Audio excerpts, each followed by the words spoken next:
Welcome in everyone to the Season 2 finale of ZB's Horsepower Talk. As always, I'm ZB, Zach Brown, and joining with me, as always, is former 410 Sprint Car crew chief and mechanic, my dad, Jeff Brown.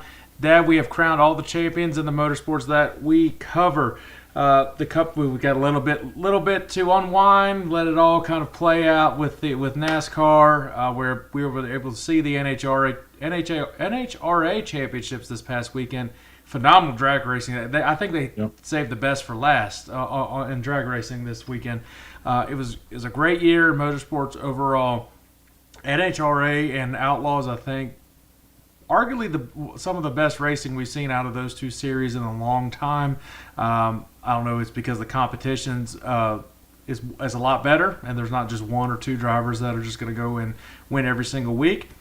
The Cup Series, I think overall was a pretty good year. It's probably still, again, too much road course racing, street racing. I think they're doing the right things, experimenting with new tracks, and next year we got a lot to look forward to. So let's go over real quick the championship in the NASCAR Cup Series. We predicted it. We were right. We've been saying it, and Joey Logano, a lot of people were not really picking Joey Logano, like he didn't really belong there, and we've been saying that's how he wins every single championship. Well, now he's a three-timer. He got in position at the end. He was the fastest car probably the fastest two cars at the end between him and Blaney. He was racing smart, and he was able to keep a big enough distance from Blaney, from him being able to track him down. Joey was not using up his equipment, and probably helped use up Blaney's equipment, and that's really what settled the championship. Yeah, when Joey got in on the next round on the technicality, the first thing that came to both of our minds was he's going to win this damn championship. That's just a very Joey Logano type thing. It's like adversity and different scenarios seem to be his forte, whether it's new tracks, something changes on the car. It seems like he really, really steps up his game. And people could say what they want, whether he belongs in there or not. But he went with how the rules are written. He's in and took advantage of his second chance and came out with the championship. So the last four races, Team Penske was just on fire. There wasn't anybody going to beat one of those two teams. So only one that could beat them was the other one. So that's just how it goes. But all in all, it was a good season. It's kind of different. I do think they need to do some more tweaking of this car. Yeah, short tracks still suck. I don't know why they don't want to give them more horsepower. I don't. Okay. Yeah, I don't know why they don't want to give them more horsepower. I think that would make the racing better on the short tracks. It's going to wear the tires out quicker, and we found out tracks that wear the tires out, like the Spring Bristol race. It was a hell of a race. So, we'll see what they come up with. I don't think any major changes to the cars is going to happen, but we got just a couple months here, and they're going to be running the Clash up in North Carolina. Which is going to be interesting. I think, we'll see how chilly it's going to be. Yeah. It's been pretty mild temperature. Sorry if anybody caught any of that. My son was starving, apparently. Apparently I starved him. 5 dinners wasn't enough for him. But, so I think them with experimenting a bunch of different things, going back to Bowman Gray Stadium, bringing that back to life, bringing some roots racing back to NASCAR is the right move. They've got Rockingham with the Truck Series and Xfinity Series next year. Going to try to go to that. That's going to be really, really cool. I think it'll sell out if it's not already sold out. We actually have some bold predictions this year, and while I'm on the topic of Rockingham, one of my bold predictions is that the ratings and the crowd will be so significant at Rockingham, they will have no choice but to have a Cup race in 2026 at Rockingham. Cool. Yeah, I can. Yeah, I hope it is. That Rockingham was always a neat track, and when NASCAR went through this massive growth, Rockingham they just couldn't hold the attendance. I mean, like Charlotte was up to 120,000 people. Now they're down to what, I don't know, 50. 55, So, yeah. yeah, so Rockingham's probably in the 30s range somewhere. So Rockingham just couldn't compete with what NASCAR was trying to do, and that lasted I don't know 10 years or so, and now we're kind of getting back to a more normalized. Yeah, and then there's a lot of things that are it makes it easier for people now, especially younger generation. You can stream things, and people are less prone to go into the stands, and they actually open a lot of campgrounds, and you see a lot more campers in certain areas of speedways.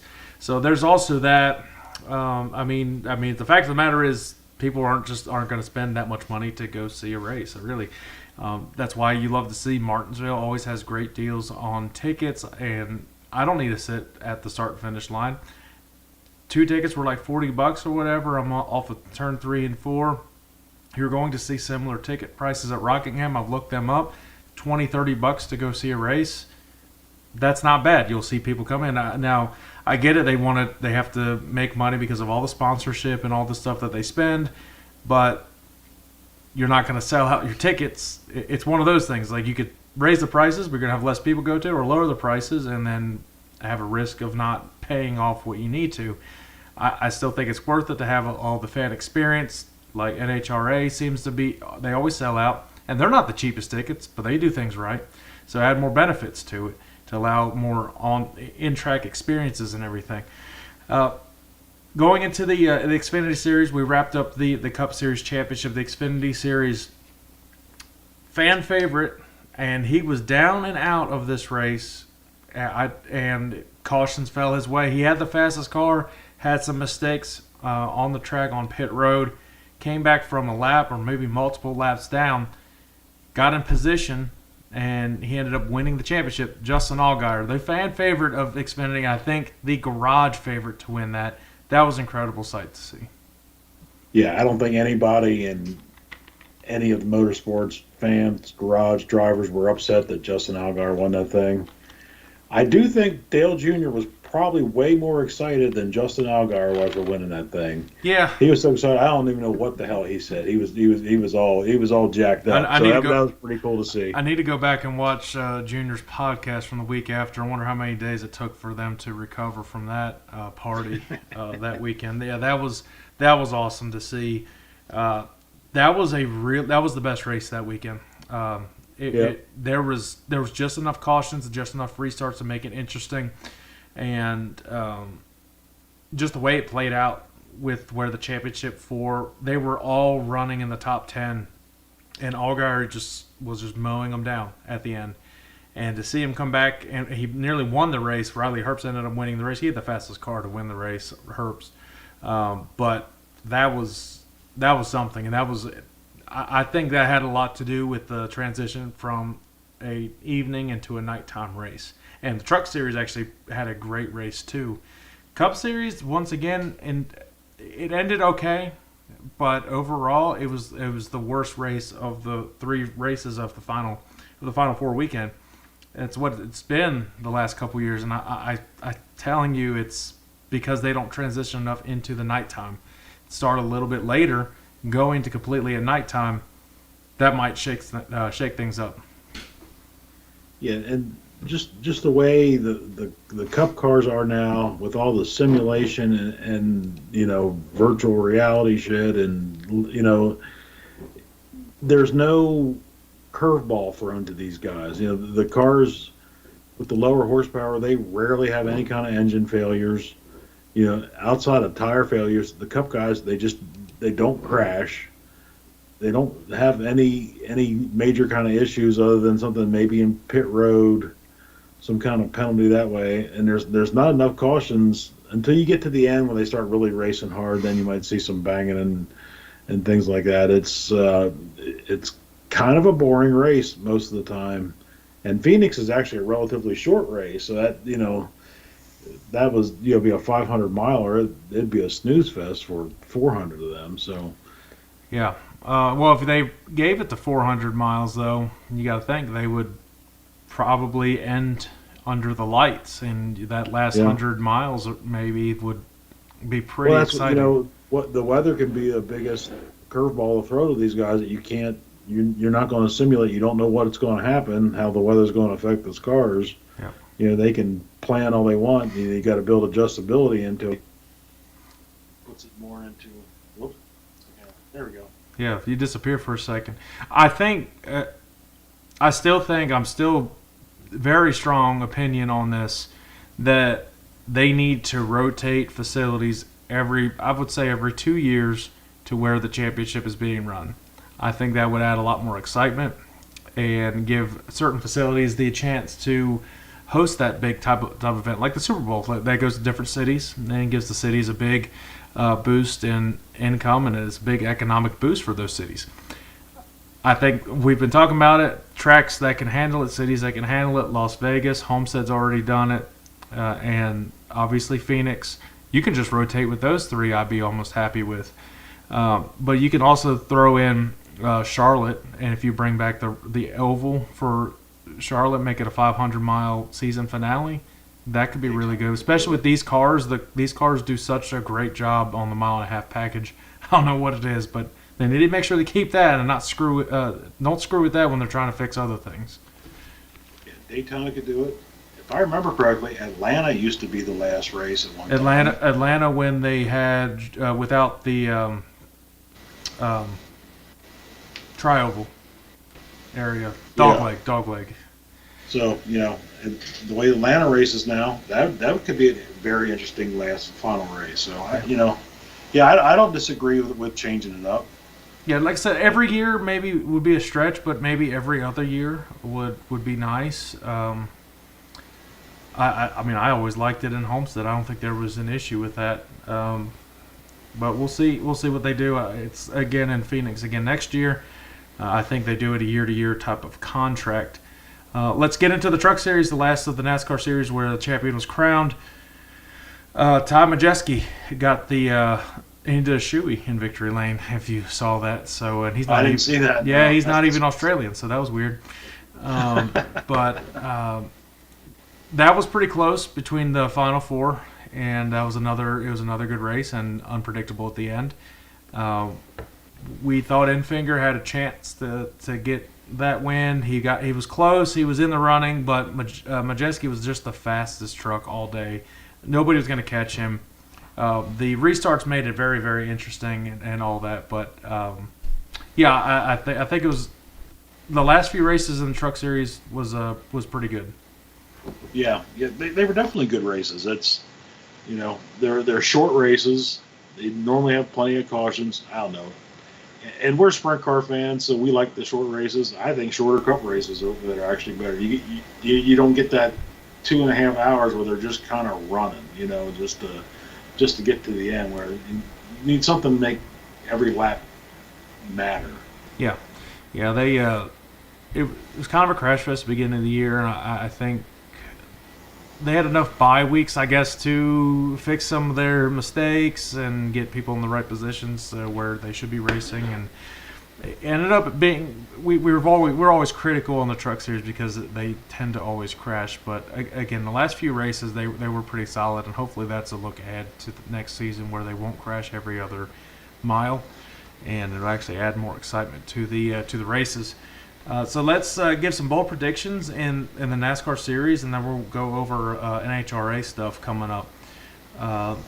So breaking news this week, though, RFK Racing announced they will go to a third team. Ryan Preece will man that car, and Riley Herbst will be the third driver added to the 2311 camp. In the Cup Series. And so my Cup Series is sponsored by Monster. Same paint scheme, everything. They can't figure that one out. Just change it up slightly, Monster. Like, come on now. Here's my bold prediction for the Cup Series. Riley Herbst will not only win Rookie of the Year next year, but he will win multiple races for the 2311 camp. I think he's a very good driver. He's shown that he can race with anybody in the Xfinity Series. And I expect pretty good things out of him.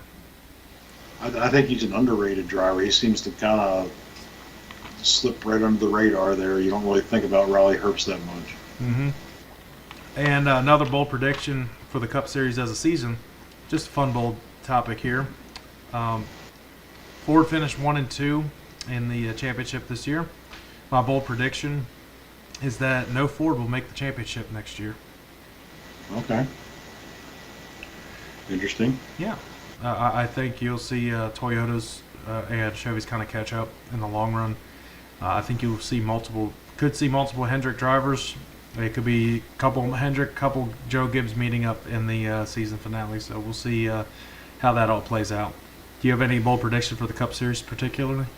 Yeah, so off of your last bowl was this stupid camera. There we go. Off of your last bowl position, I'm going to be the exact opposite. Team Penske wins a third straight Cup championship. I don't know which. I'm going to say 2 drivers. I know they have 3.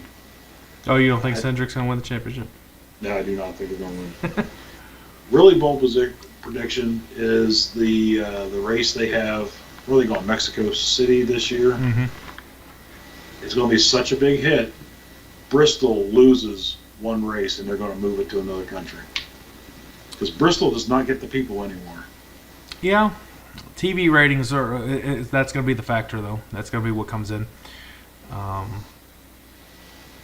mean, that's a good bold prediction. I'm just trying to think of tracks that could lose another race. Yeah. Well, Richmond already lost one, and that goes back. You know what? Fill the damn seats. Sell $20 ticket. You know, you bring a family of 4, you're already $100 in the hole. They're gonna buy hot dogs. They're gonna buy sodas. They're gonna buy beer. They're gonna buy souvenirs. Again, these. Put the people in those seats. It's not, I guess, not technically privately owned, but I guess these more traditional smaller town tracks, they seem to be doing it right with the prices. Like I said, Martinsville, it's $2 to get a hot dog. It was $40 for me and Chandler to get in, and it was. I mean, the most we spent was on the headphones, and that was definitely worth it. If you have a little one, they definitely would love headphones. Just letting anybody know that, 100% worth it to have them, especially the ones where you could talk to each other. He loved that. Thought he was cool. But that's that's why I'm really high on Martinsville, and it's an easy drive for me. It's right down like an hour and a half to get up to it. It's an easy drive for me. So that wouldn't surprise me. Mexico City, I think, will be a pretty big hit. I think so. They love the racing down that way. I think Suarez will have quite a camp down there in his garage. I think there will be a lot of Suarez fans for that race. So a bold prediction I have in Xfinity. So Junior Motorsports has got a couple new drivers next year, as everybody knows. I think the one that's going to shine is Connor Zilic. I think he will get a couple wins, and I think he will make the championship 4 next year. Okay, I don't disagree with that one. I didn't really come up with any Xfinity or Truck Bowl predictions, so I was just kind of. I think between Connor and Carson. I think you'll see. I think you'll see some good racing out of Junior Motorsports, and I think Allgaier will be a great mentor for those drivers.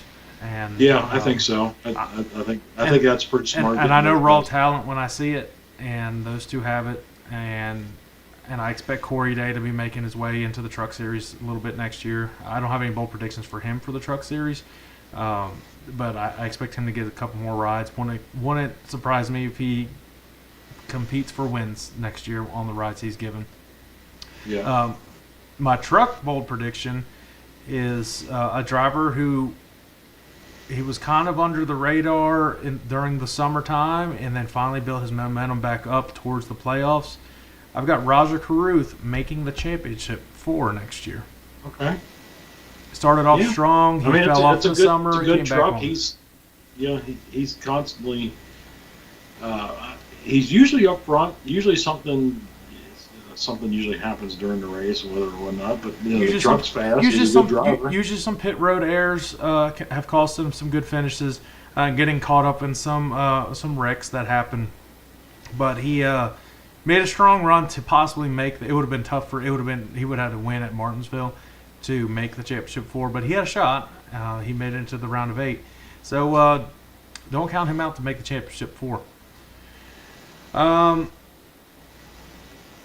I think that does it for NASCAR this year. Let's dive into NHRA. They just crowned their 4 champions, so we'll get the champions out of the way that everybody expected. We knew Austin Prock was going to win. He clinched it qualifying night on Saturday night. He clinched the Funny Car Championship. Gage Herrera took 2 round wins, I believe, for him to officially clinch it, maybe just one. And in Top Fuel, another fan favorite in motorsports getting a championship. Antron Brown gets a championship, another championship. I think it's his 4th Top Fuel championship. So good on Antron. Yeah. A lot of people counted him out, and I saw he was within 50 points. Like he gets a couple round wins. And Justin Ashley loses, and that's what happens. And that's what actually happened on Sunday. So that was really cool to see. And the best race and the most excitement was Greg Anderson was going head to head to win the championship against his teammate, and ends up getting the win in the Pro Stock series. So we didn't even think Greg Anderson was even in it to win. I didn't think he was. I didn't think it was anywhere near that close. And all of a sudden, it came down to that. That's why they saved the best for last, I guess. So. That was really good drag racing this weekend. You saw some records being broke. It was the fastest time of the year, and the 3rd or 4th fastest ever in funny car competition was Austin Prock. That thing, it was 3:41. It went down the track. That was round 1. It went, and that's crazy fast. Yeah, that's fast. So. Yeah, what are your thoughts on the NHRA season as they wrapped up? Again, I think it was one of their better seasons with how good the competition was. Yeah, it was, it was surprisingly very equal. You didn't really know who was going to win. Last couple of seasons, you maybe had 1 or 2 guys in Top Fuel, maybe 1 or 2 in the funny car that could probably win. And Pro Stock was probably even more separated. Now there's top half of the field. Anyone has a good, and the nitro cars they're either going to go down the track or they're not. But it seems to be more of them are getting a handle on that more consistently. And the Pro Stock cars is actually quite a bit. We have the Quadras, they're about the only ones that run Mustangs. They've really picked up their speed.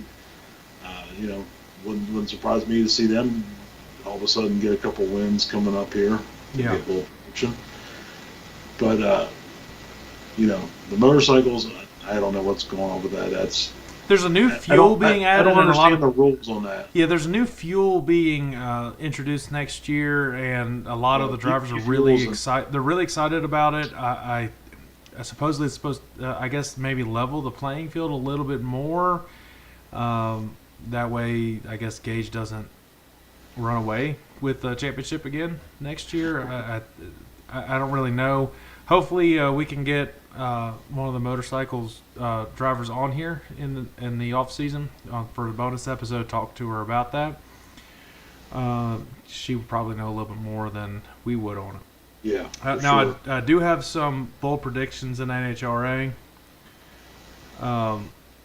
So in my motorcycle bold prediction, I have Matt Smith is going to dethrone Gage Herrera, win the championship next year. The way he finished strong the last, I would say, 4 or 5 races. Yeah, I think he's got a good shot.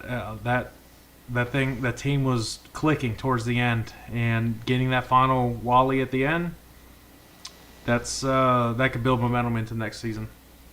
Yeah, I think they're going to change. One thing about NHRA, they do try to change things up for parity. I think you're going to see probably hanging some weight on those Suzukis, make them a little bit slower. Yeah, so we'll see. And like you said, that fuel could be the curveball in that thing. So and they did that with the Harleys back, a decade or so ago, to make it a lot, make it a lot better for competition.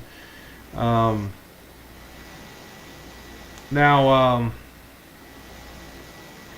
my bold prediction, another bold prediction I have, this one comes in Top Fuel. I have Tony Stewart will get his first win next year. Okay. I don't know how bold that is. I was surprised he didn't get one this year. Yeah, yeah. So I mean, yeah, I'm just kind of throwing it out there, but I feel like it's a good bold one. I also have Brittany Force is going to make a solid championship run, getting the great runs the last bit of the season, builds momentum up for next year, and I don't think you'll see John back in it at the very least next year or ever again. I think that adds to a little bit of fuel to the fire. There was a lot of distractions, obviously, when his health took a scare and probably took Brittany's mind off the racetrack a little bit. I think getting back into it, seeing John back on the track, she ran a lot better. Expect her to be in contention to win that championship next year. Yep, could be. And I also have, this isn't really, maybe not that bold, but I have Austin Prock going back to back championship wins.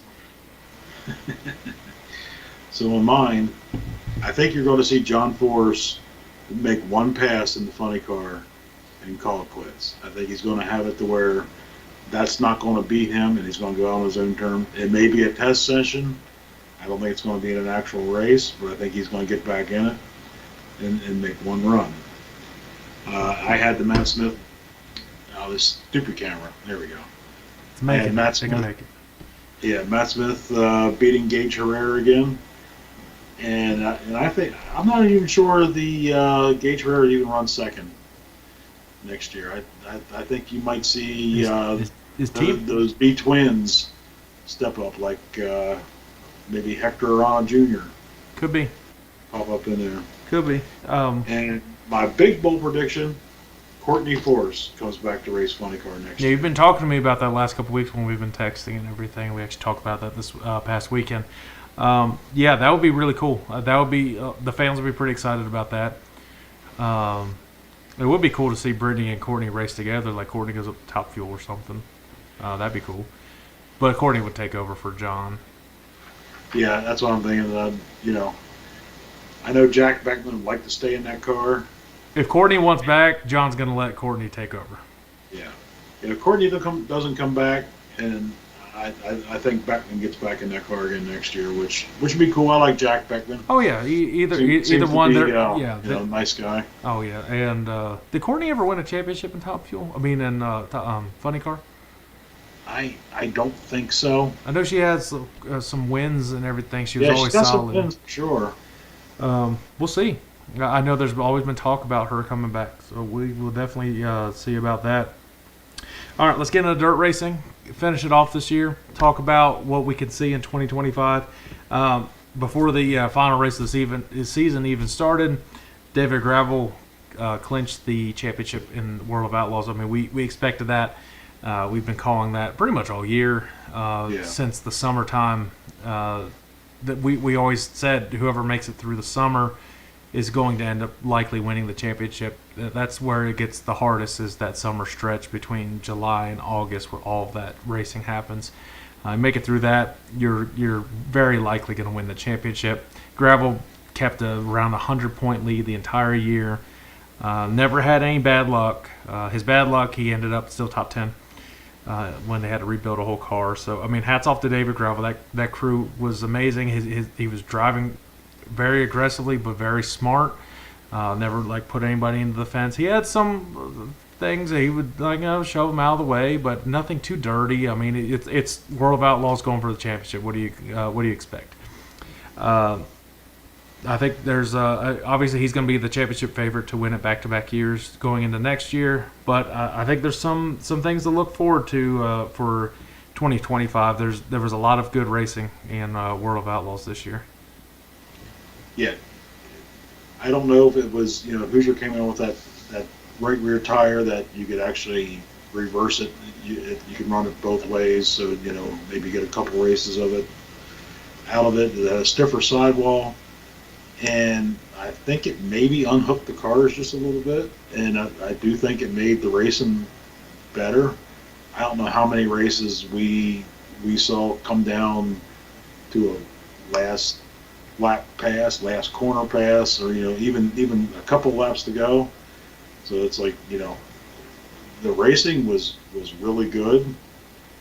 The biggest thing, if you try to, and we're just watching most of the time we're just watching the highlights, so it makes it nice. But trying to watch a whole outlaw show, if they don't have a support class, it's not so bad. You get it done, a couple hours. But these tracks just want to. And I get it. You got to pay the outlaw purse, so they're going to bring in all these. Yeah, I mean it drags on. Yeah, the days are going to drag on. You can't, and NHRA's bad at on their TV schedule. You get those races down to a 2-hour time limit in general. I think you're going to get a lot more viewership on that. Yeah. Just my opinion. I forget what race it was. I don't know if it was a high limit or an outlaw race. Like 9:30 at night, it was done. I was like, sweet. Even I can stay up usually till 9:30. Yeah. Yeah, we'll see. We'll definitely see what happens. So here's my bold prediction for the World of Outlaws in 2025. There won't be a repeat winner champion. Buddy Kofoid's going to win the championship. Okay. He was so good towards the end of the year. It was just too little too late, but those Toyotas had something going. I've been saying it for quite some time. I would not be shocked. It might not be that bold, but I really think he's in contention to go for the championship next year. I think the Toyotas will be great. I think you'll see McFadden look great in the high limit series again next year in contention for that championship. I think it will. I think it's going to be an exciting year. But my early pick is Buddy Kofoid to win the championship. I'm already making a championship prediction for that. Why not? Usually save that for the first episode of the new season, but that's my bold pick for World of Outlaws. Yeah, I'm close. I have Carson Macedo actually edging David Gravel this time. I could see that too. I think you're going to see more Toyota cars running next year. I know there was some issues this year of being able to get parts on anything. I know Toyota was supposed to get an engine in the 69K. I think they do get that one for next year at some point. As much if as they're smart, there's nobody better than Dad, working with that engine on how to get it tuned and reliable and drivable. Yeah. Because Buddy Kofoid could drive that car does not mean Logan Wagner or Darren Pittman's going to be able to like that same type of thing. So getting a different perspective on not an outlaw driver where they're just stomping steer the whole time around. I would really like to see how Pittman could handle the Toyota specifically. As good as he was racing last year, I think his perspective, as long as he's been in the sport, that would go a long way for them adding some data that they could have for Logan and anybody else they have jump into the car. Hats off to Ryan Smith setting a track record at Susky, or BAPS, whatever you want to call it. It was in the 14.4s, I think, or something like that. New track record at that track. So if anybody knows it, either as Susquehanna Speedway Park or as BAPS, whatever it is now. So it looks like he had bad luck on the draw, like every single one of the Browns drivers has. It's just normal. Yeah, that's just how it goes. Yeah. All right. So my high limit. It's already had a champion for a while. We already talked about that, but I do have a bold prediction at least next year. This is already a championship prediction. Why not? So we came down to Tyler Courtney and Brad Sweet. Brad Sweet ran away with it. Likely Brad Sweet's probably going to win the championship again. It's going to be hard to dethrone him with as much experience and how just consistent that team is throughout the year. I'd be shocked if he doesn't win the championship. But here's my bold one. Brent Marks is going to win the championship. Oh, that is a bold one. He was racing. He had a lot of good races. The races he didn't run well usually is because of some sort of wreck or flat. But yeah, I think that's probably the boldest of all of them that I have. Okay, that's cool. So I'm on the same page, but I have Sunshine winning the championship next year. And the other bold position or prediction Casey Kane gets a win next year. That'd be cool. He hired my buddy Lee Stauffer, and Lee made that car all of a sudden a contender. Casey went from a lap car to running solid top fives. Casey is going to get, if he keeps Lee, he's going to get a win next year. That's awesome. And maybe we'll see if we can, if you have some connections, try to get Lee on here in the off season. We'll see what happens. That would definitely be awesome to see. Well, that's the season finale. We're going to work on some bonus episodes throughout the off season before we. I got an IndyCar prediction. Oh well, shit. Well, no, okay. Go ahead. Kyle Larson finishes top 5 at Indy and Charlotte. Is that possibly a win in one of those races? Is that because we're not going to it? Likely. I think he's got that one race under his belt now. He knows what to expect. I think you're going to see him race a little more aggressive this time. Well, yeah, actually. Well, let me throw an IndyCar one in there too, since you had to do it. Oh, I do have 2 of them. Oh well, shit. Colton Herta wins the title. Well, here's my title. Scott Dixon gets another. Okay. And that would be number 7. I think he's got 6. It seems like 7 is where everything is in motorsports. It seems that way, unless you're like Steve Kinzer or Donnie Shaw. Yeah, well, that's different. Yeah. All right, well, I think that does it for the season finale. We're going to work on trying to get some guests, some bonus episodes out to you guys throughout the off season. Share it, see if we can get some guests. We got some ideas. I'm messaging some people around and see if we can get some fun ones on here. Talk about the upcoming season and what to expect about out of a lot of things. So make sure you guys share it, like, subscribe, follow anywhere you get your podcast. Make sure you follow it on YouTube and share it on X as well, as this is also streaming on X. Like to cross stream between X and YouTube. X seems to do a pretty good job of getting things out there as well. So, well, until at least the bonus episode, we'll see you guys in the new season. Yep. Anybody watching, if you're involved with the race team, talk to your car owner, talk to your driver, your crew chief. We'll get them all at one time. We love to hear the racing stories from especially the people we don't know personally. So it's all new to all of us hearing it. So that's cool. We'd love to have you on. Don't cost nothing. Free advertising for your sponsors. Yeah. Get a hold of us on any of the platforms, and we'll be in contact. It's very simple. We just use Skype, so it's it's convenient for everybody. Yeah, convenient for everybody. So all right, we'll get it out there, and we'll see you guys next time. Yep. Bye, everybody.